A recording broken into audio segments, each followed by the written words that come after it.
जय हिंद दोस्तों। आप सभी को मेरा प्यार भरा नमस्कार, गुड मॉर्निंग, सत श्री अकाल। आज हम अपने सेशन को फिर से लेके आए हैं। आज हम पढ़ने वाले हैं ज्योग्राफी के कुछ महत्वपूर्ण क्वेश्चन।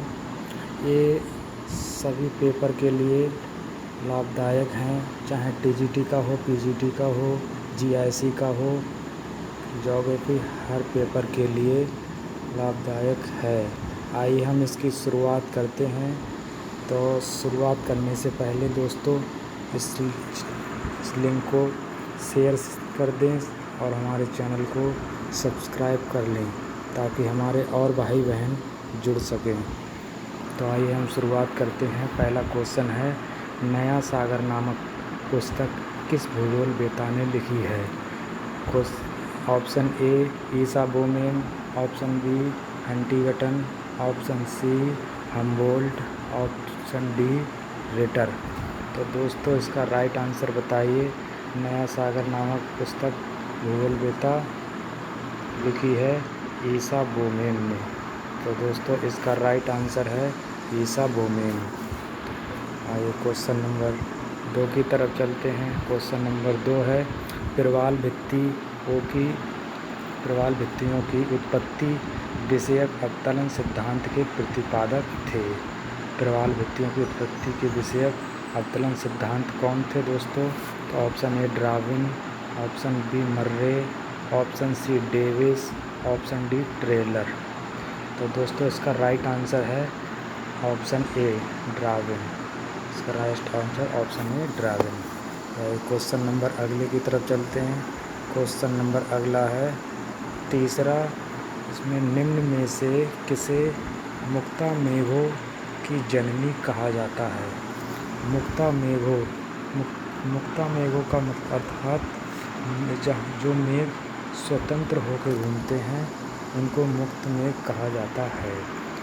तो इसका ऑप्शन एक है क्षोभ सीमा, क्षोभ मंडल, समताप मंडल, आयन मंडल। तो दोस्तों मुक्तामेघ की जननी किसे कहा जाता है?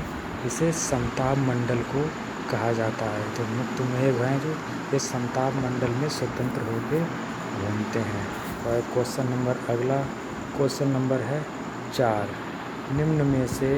निम्नलिखित में से कौन पवन अन्य 3 से भिन्न है? दोस्तों इसमें चिनूक है, फोहन है और जाट हरमट्टान है। दोस्तों इसका जो राइट आंसर है वो इसमें टाइपिंग मिस्टेक है। इसका राइट आंसर है बिलजार्ड। ये 3 चिनूक, फोहन और हरमट्टान एक गर्म पवने हैं और एक बिलजार्ड है। यह एक ठंडी स्थानीय पवन है। बाकी ये सब गर्म पवने पाई जाती हैं। तो क्वेश्चन नंबर 5 है, सुमेलित करना है। सुमेलित कीजिए सूची 1 को सूची 2 से।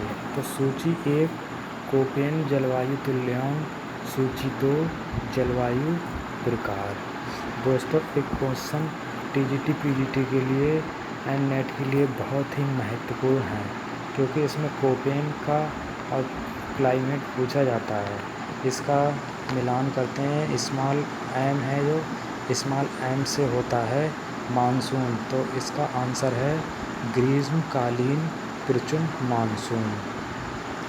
और स्मॉल एस है तो इसका है ये स्मॉल एस से होता है समर सीजन ड्राई।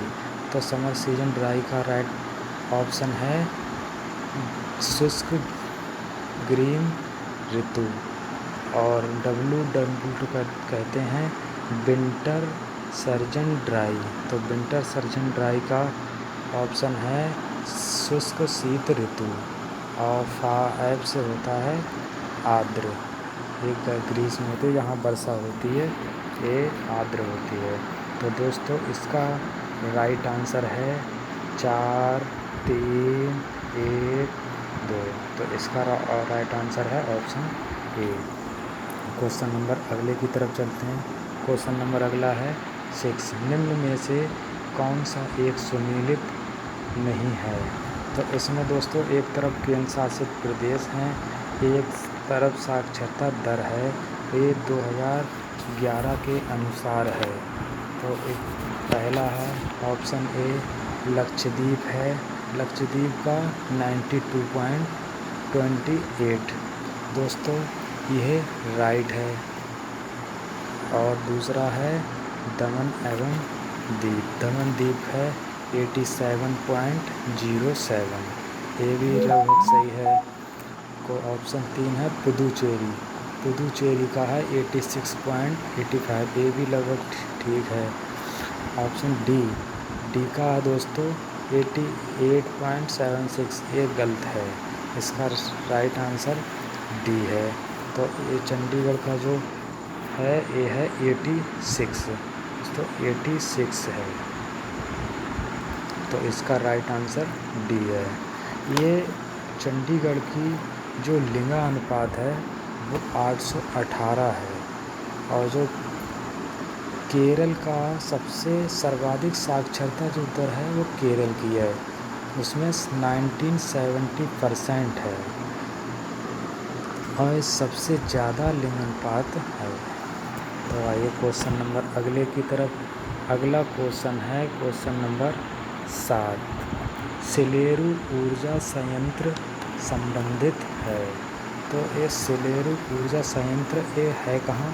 यह आंध्र प्रदेश में एक नदी है जिसका नाम है सबरी, सबरी नदी। सबरी नदी की एक सहायक नदी है सिलेरू, सिलेरू नदी। इस पर एक परियोजना बनी हुई है, ऊर्जा सिलेरू ऊर्जा संयंत्र, ये सिलेरू नदी पर बनी हुई है। तो ऑप्शन इसमें है प्राकृतिक गैस से, आवधिक शक्ति से, जल विद्युत शक्ति से, या ताप विद्युत शक्ति से। तो इसका राइट आंसर है दोस्तों, इसका राइट आंसर है जल विद्युत शक्ति से, क्योंकि ये जल विद्युत परियोजना है, ये सिलेरू नदी पर बनी है आंध्र प्रदेश में, जिसकी सबरी नदी की सहायक नदी है सिलेरू, उसी पर बनी है, इसलिए इसका राइट आंसर है जल विद्युत शक्ति से। आइए क्वेश्चन नंबर अगले की तरफ चलते हैं। द पीपल ऑफ इंडिया के लेखक कौन हैं? दोस्तों इसका राइट आंसर बताइए। इसमें ऑप्शन ए है D.S. गुहा, सर हर्बर्ट रिसले, J.H. हंटन, D.N. मजूमदार। तो इसका राइट आंसर है द पीपल ऑफ इंडिया, ये मानव विज्ञान प्रवेश से है, द पीपल ऑफ इंडिया। तो इसका राइट आंसर है सर हर्बर्ट रिसले, ये हर्बर्ट रिसले ने लिखी थी the people of India.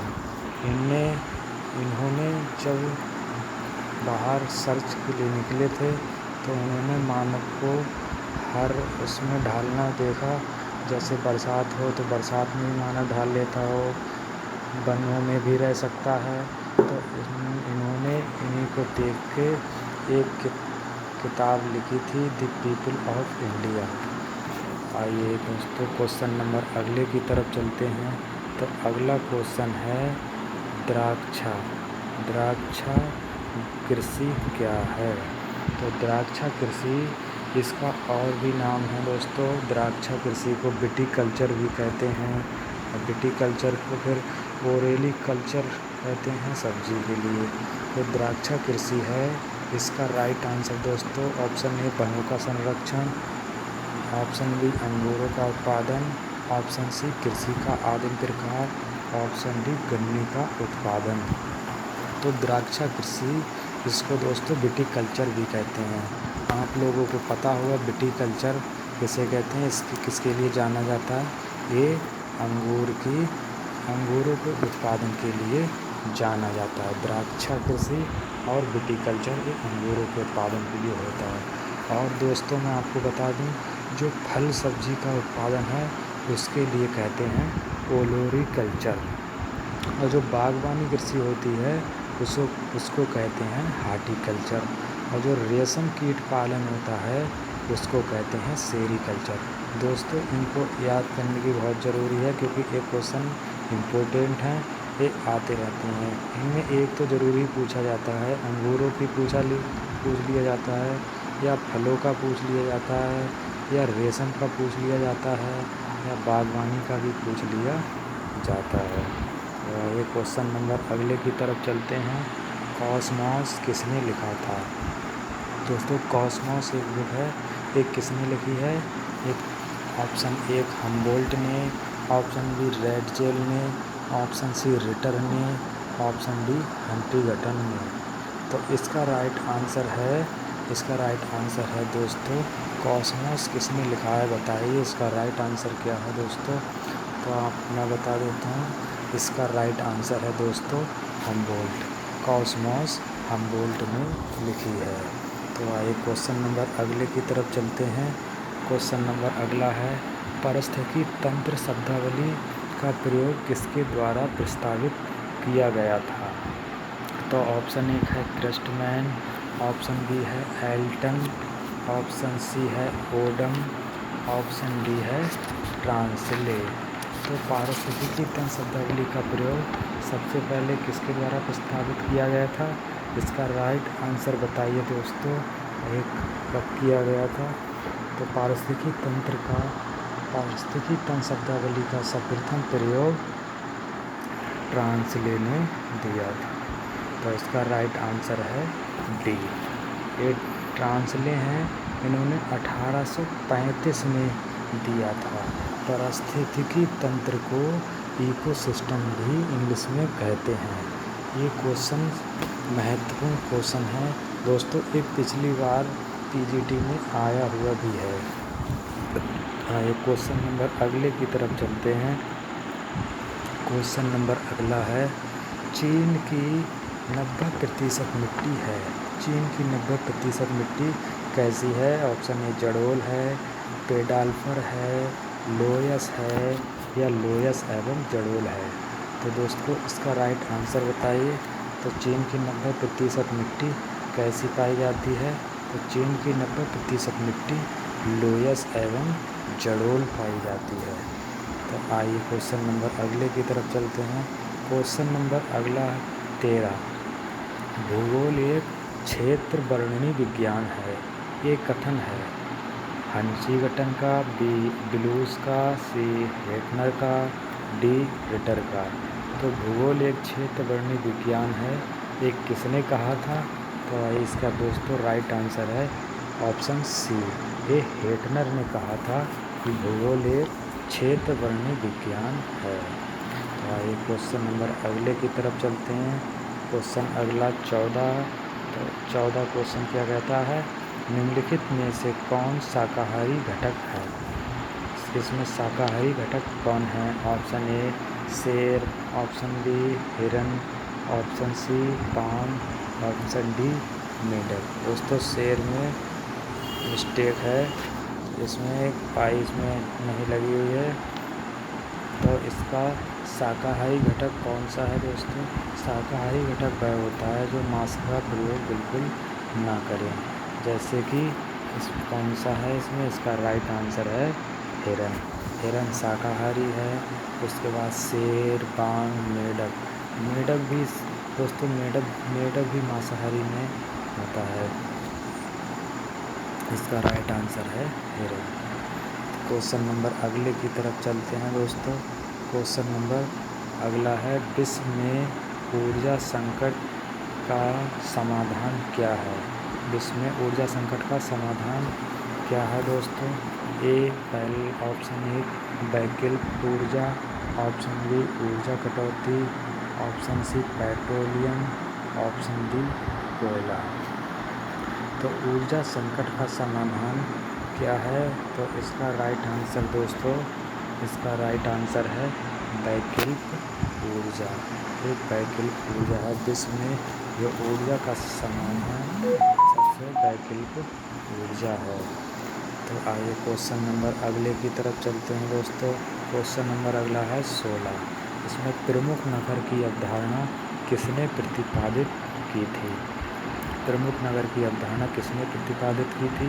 Option एक जे.के. जेफ ने, मार्क जैफरसन ने, ममफोर्ड ने, ऑप्शन डी संजो वर्ग में। तो दोस्तों इसका राइट आंसर बताइए। प्रमुख नगर की अवधारणा के प्रतिपादक कौन है? ये किसने दी थी? तो इसका राइट आंसर है दोस्तों, इसका राइट आंसर है मार्क जेफरसन ने। इन्होंने 1939 में प्राइमेट सिटी का कॉन्सेप्ट दिया था। प्रमुख नगर है, इसको प्राइमेट सिटी कहा जाता है।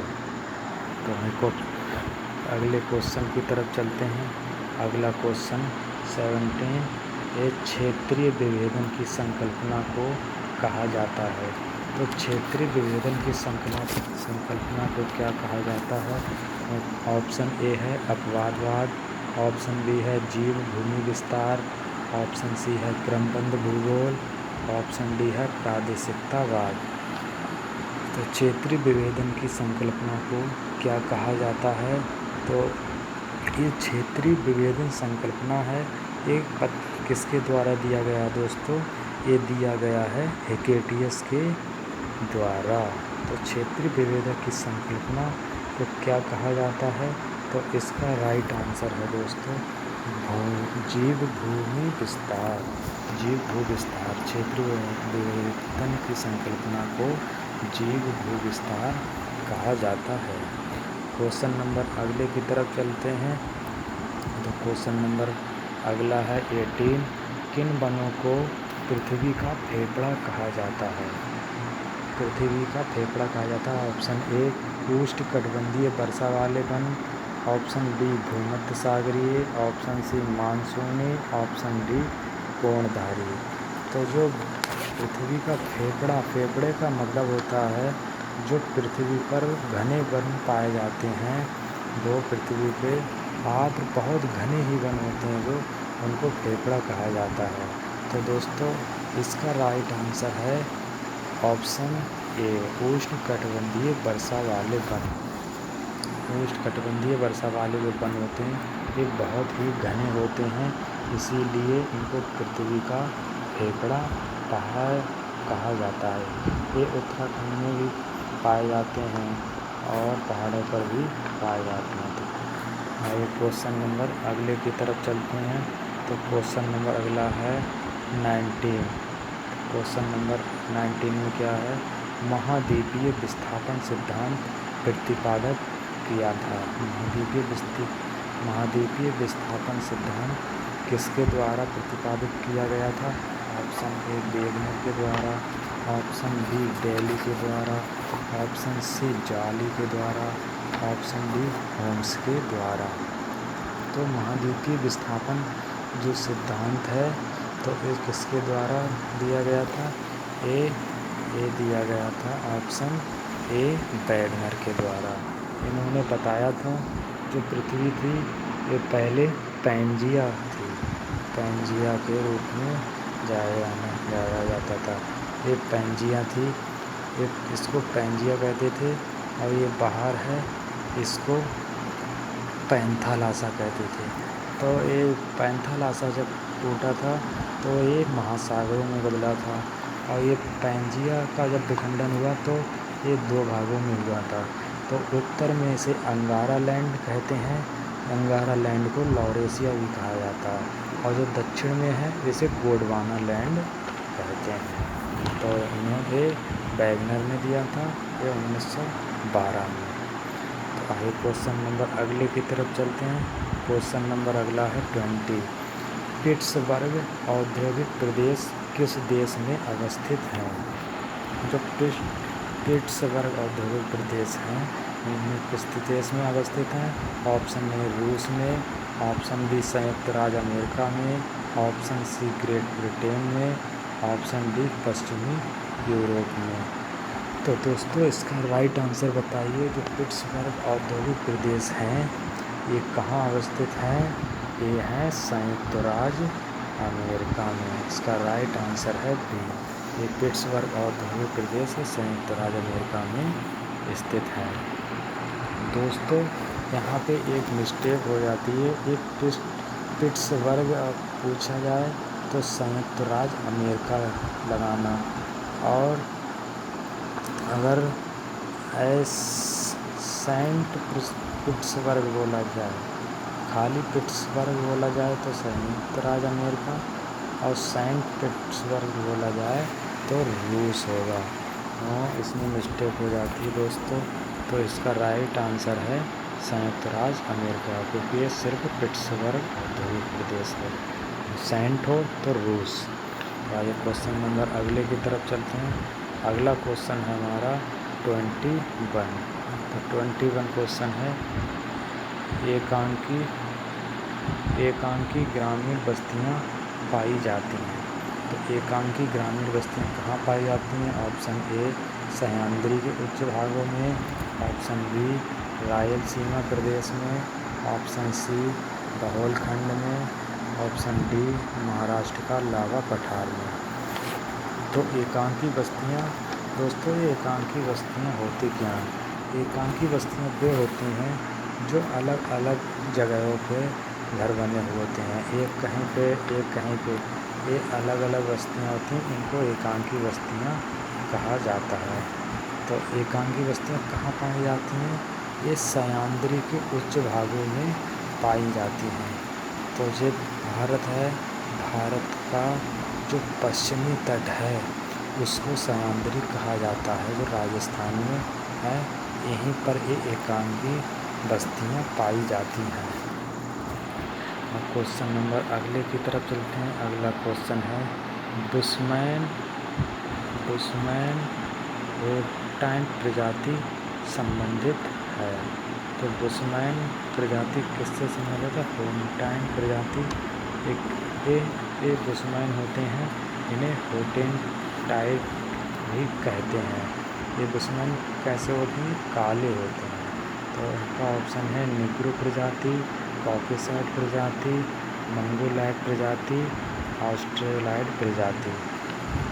तो दोस्तों इसमें बुशमैन काले होते हैं, और जो कॉकेसॉइड प्रजाति है ये सफ़ेद त्वचा वाले होते हैं। ये मंगोलाइड प्रजाति है, ये पीले त्वचा वाले होते हैं। और ये ऑस्ट्रेलाइड प्रजाति है, ये मोटे ओंठ होते हैं इनके, और घुंघराले बाल होते हैं। और जो निग्रोइड प्रजाति है इनको ही बुशमैन प्रजाति कहा जाता है, ये काले होते हैं। तो इसका राइट आंसर है दोस्तों निग्रोइड प्रजाति। तो बुशमैन होर्टाइन प्रजाति निग्रोइड प्रजाति से संबंधित है। दोस्तों ये हमारा सेशन यहीं पर समाप्त होता है। आपको हमारा सेशन कैसा लगे ये देख के और इसमें कमेंट में ज़रूर बताना, और हमारे अभी और वीडियो देखने के लिए सेशन को लाइक करें, सब्सक्राइब करें और बेल आइकन दबाएं, ताकि हमारा वीडियो आने से आपको नोटिफिकेशन तुरंत प्राप्त हो सके। जय हिंद दोस्तों। राम।